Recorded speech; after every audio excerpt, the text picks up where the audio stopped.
So the next few features are the next is non-price competition. Here also we have non-price competition.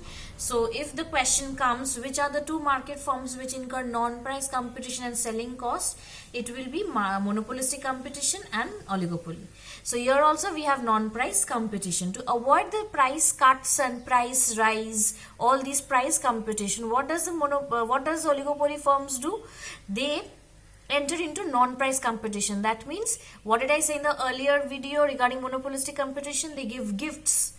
Okay, they give gifts to the other firms. Okay, moreover, they can also engage themselves in advertisement costs and other selling promotion measures which avoids the price cuts and price rise. Without reducing the price or increasing the price, they can move on to these advertisement and other sales promotion measures, or they can maintain good relations with other firms by giving gifts and all. Okay, next is barriers to entry of new firms. Now, in this market structure like monopoly, we have barriers to entry to new firms. Why? First is patent rights. The right to produce a certain commodity is given only to a few firms. So this is the case here. Patent rights are given, that is only that firm or only few firms can produce that commodity. Okay. Next is requirement of huge capital. As this automobile industry, cement, then your steel industry, these requires huge amount of investment of capital. Capital in the form of fixed capital, you can say in the form of machines, as well as working capital, you can say in the form of money and other raw materials. So these capital is needed. The huge investment of capital is needed. That is why it is not possible for everyone. So those firms who only can maintain the investment of such huge capital, they only produce such commodities. Next is control over resources.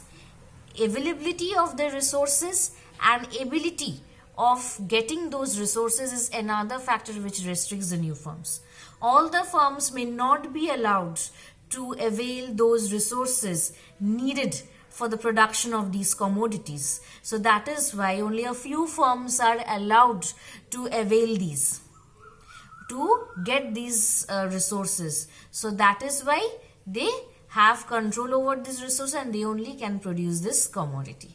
Okay, next. So the next is the selling cost. Now in the selling cost, like in the monopolistic competition also, I said here also the selling cost will be advertisement cost and other sales promotion measures. As the products are the industry has got a very few big firms and the products are also unique. So that is why the advertisement and selling cost is required. Okay, for the promotion of the product. Like you will see when a new car is launched, okay, large amount of advertisement is there of that new car which is being launched. Why? So that the people become aware of the new car that is being launched and they can have interest in buying that and they also get the knowledge of the new features in the car. So all this advertisement cost and this other sales promotion measures are taken by the oligopoly firms to promote their product. Nature of the product.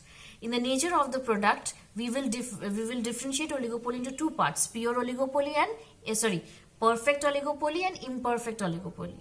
So under the perfect oligopoly, when the products are homogeneous, we call it perfect oligopoly, and when the products are not homogeneous, they are differentiated in nature, it is called imperfect oligopoly. Okay, now what about the demand curve of the oligopoly? The demand curve of the oligopoly is indeterminate, means it does not have got a definite demand curve.